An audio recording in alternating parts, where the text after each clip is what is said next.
Hey guys, welcome back to my channel. My name is Amanda, and today we're gonna be going back to one of the first YouTube videos that I ever made, which was giving you guys Netflix recommendations. But today we're gonna be expanding that a little bit and doing some recommendations for every streaming platform TV show edition. I'm gonna be going over streaming platforms Max, Netflix, Hulu, Disney Plus, and Prime to give you guys the best TV shows on their platforms. I have here Smiling Friends, which is an animated comedy horror at the same time. It's very short and very funny. I am attached to every single one of the characters. It's so fun to binge. Abbott Elementary, I still haven't caught up to this newest season, but the show is so good. Gossip Girl, House of Dragon, which is the prequel to Game of Thrones, and in my opinion, getting to be as good as the first couple of seasons of Game of Thrones, so I definitely recommend it. Euphoria, everybody and their mother has heard of this show, but if you haven't, then I definitely recommend at least watching the first season. It is really good. Last of Us, which is based off of the video game. The show is so good, and I hear that they're gonna be dropping season 2 soon, so make sure to catch up before that next season. The White Lotus is all about power and different types of power, whether it be like sexual power, power with money, power with influence. It really delves deep into those sorts of relationships and how much power influences. Fantasmas is a show directed and starred by Julio Torres. I saw his movie, which is also on HBO, called Problemista, and I was instantly obsessed with his style of filmmaking. It was so good and so inventive and metaphorical. When I heard that he was writing a show for HBO, I decided to check it out, and it did not disappoint me whatsoever. It gave that same sort of vibe as the movie, just with more sort of like nonsensical humor, and I think it's definitely worth a watch. Total Drama Island is actually now on Max. It's been a couple of years since I've seen it, but I have such fond memories that I'm definitely going to be checking it out. I didn't know it was even on Max to begin with. My last recommendations for Max is actually the show Veep. If you guys don't know about it, it is a political comedy about the Secretary of State, I believe, in the beginning, and then she kind of climbs her way up in Washington, and it's really funny, very just satirical, poking fun at our government, stuff like that. It's very good. I have a couple of these that are a little bit more well known in my opinion. It's just I don't think Netflix has dropped anything particularly fantastic in the last year, so it's been kind of hit or miss for me when it comes to Netflix. Archive 81, it is such an inventive show, and it goes through different sort of perspectives. You literally forget that there are multiple stories going on at the same time because you're just so invested in each and every single one of them, and it is shot so amazingly, and it catches your attention pretty much as soon as you press play.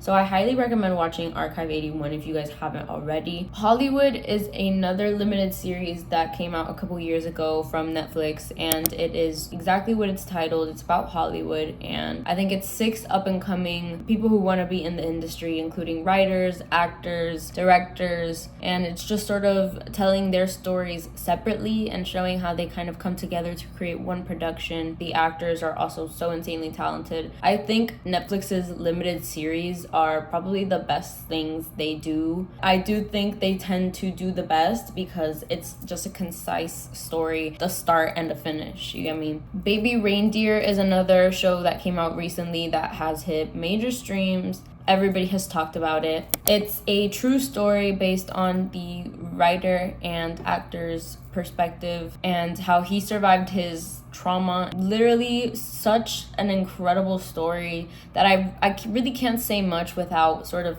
giving away the things that like made it so amazing, but I definitely recommend checking it out. Next up is Beef. Yeah, it's a comedy, but it's also so sort of like cringe. Not by the acting, it's just the things that the characters do makes you like cringe inward, because if you were living this life, like it would be crazy, it would be humiliating. The actors are are so good at it. They play off each other's chemistry so well. I think the story has a lot of twists and turns that aren't expected. BoJack Horseman, if you don't know about BoJack Horseman, or if you haven't seen BoJack Horseman, it is an animated TV show where you're kind of expecting it to be silly and goofy, but then it hits you with like the hardest hitting topics that you've ever like thought of in your life, and you're like sitting back after the episode and you're like, wait, no, because I need a minute to process what just happened. Every episode they evolve BoJack as a main character more and more, and he is just so flawed and so relatable at the same time. When I was watching it, it was all consuming my thoughts. I could really only think about BoJack Horseman. Haunting of Hill House is another limited series of Netflix. I will never shut up about this show. In my opinion, genuinely one of the best things that Netflix has ever produced. It's written so well. The cinematography blends into the show so well that there is essentially no horror into it, but you are horrified essentially the entire time. You don't know where the story is taking you, and when you finally uncover it, it is like the most earth-shattering show ever. I love it. I love it so much. It's so well done, and I hope everybody in the world gets to witness that show at least once, because it is masterpiece. In October, because it is just, oh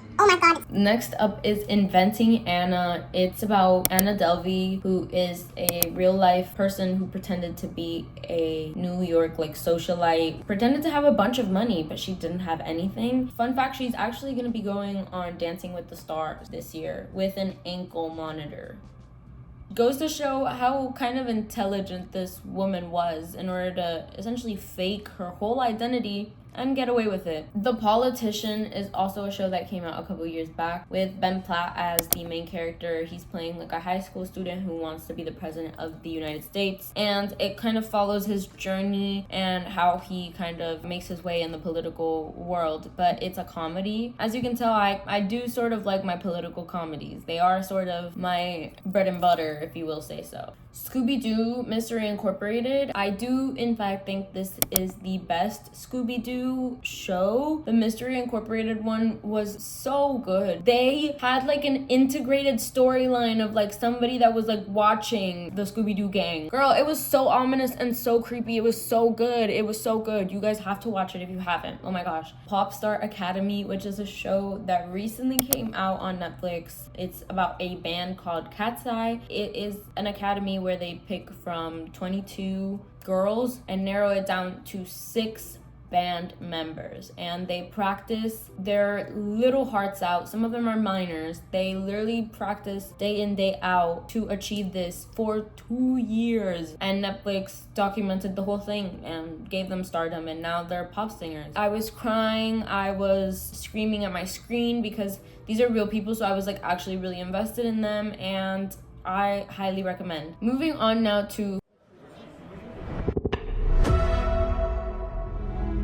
Hulu and Disney Plus share a lot of their catalog with each other because they offer like each other, I guess. The Bear has obviously won a bunch of awards this award season for being a comedy, and arguably, is it a comedy? Is it a comedy? I'm actually not going to tell you whether or not it's a comedy. I do know that the show is insane. It's so good. It's so good. Also so crack infused. It's very like brain rot sort of a tempo. Pacing is very quick. It gives you like overstimulation while watching it, and it's insane. It's so good. Next up is Glee, a cult classic. Okay? Glee. If you don't know about Glee, just go in blind. I have Attack on Titan. I haven't seen a lot of animes, I won't lie. Attack on Titan was just so good that I'm scared to watch any other anime because I just don't think they're gonna live up to that. Next up is My Hero Academia. I have yet to finish. I stopped at like season 3. I've also heard really good things about the ending of the show. A lot of people, when they were recommending me animes, told me to watch Naruto as a good like introduction. But I think My Hero Academia is actually like a better introduction anime than Naruto. heart attack. Only murders in the building. The show is relatively fun.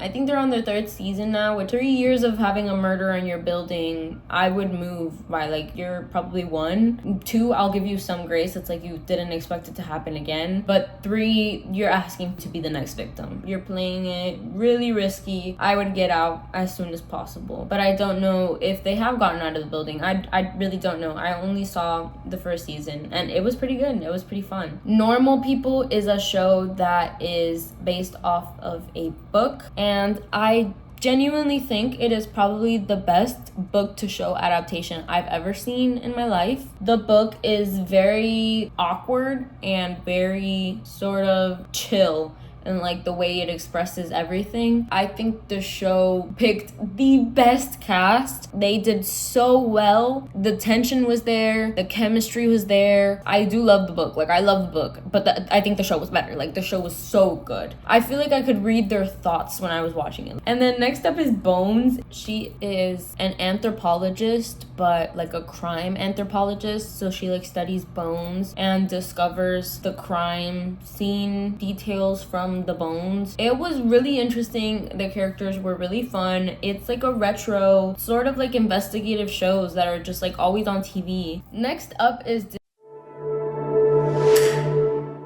I think Disney Plus has actually like the worst selection. I think most of us can agree. First up is Agatha All Along. Episodes are still rolling out, but it is so good. Hawkeye is another show I highly recommend. I feel like it gives the perfect Christmas vibe. Christmas in New York, but it's like modern. I love it so much. It's so good. WandaVision, another show that everybody knows about, but I just have to include it on here. Dance Moms is on Disney Plus.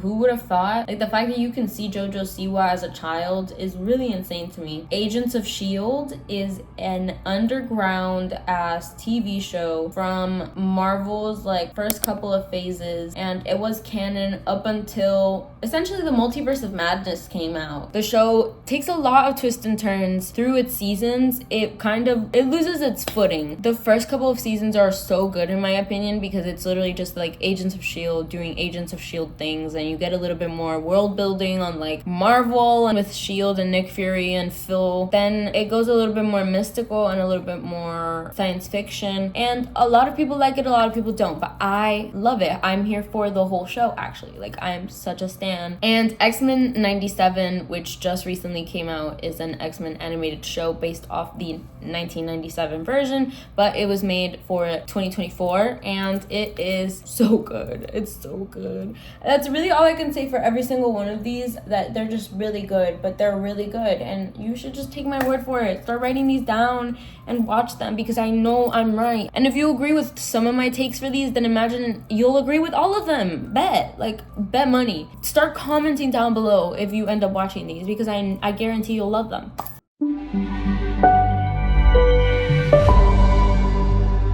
We also don't have that much of a selection on here. We have a couple of shows that kind of went mainstream, so it's not going to be a shock that The Boys and Invincible are on here. Adam Eve as well as Gen V are spin-offs of The Boys and Invincible. These are all things I highly recommend watching on Amazon. 16, if you haven't seen that in a while, you can rewatch it on Prime. Reign, it is a story about the Mary Queen of Scots. It's Game of Thrones but without the killing, so it's very fun. It's more drama, it's more love triangles and stuff like that. Warehouse 13, it's a show about these artifacts that have like powers, and they'll be cursed or they'll be supernatural or like alien, and these people sort of agents, and they collect these artifacts so that they don't do any damage in the world, and it's all contained in Warehouse 13. So now that you guys have finished this video, I hope you came out with some recommendations to watch. If you end up checking out any of these, please let me know in the comments. I want to know your guys' opinions and your takes on them. And stay tuned and subscribe because I'm actually going to be making a movie version of this video. I hope you guys enjoyed the format and I hope you guys had a good time watching. If you liked the video, please like and subscribe and follow me on all of my socials. Bye!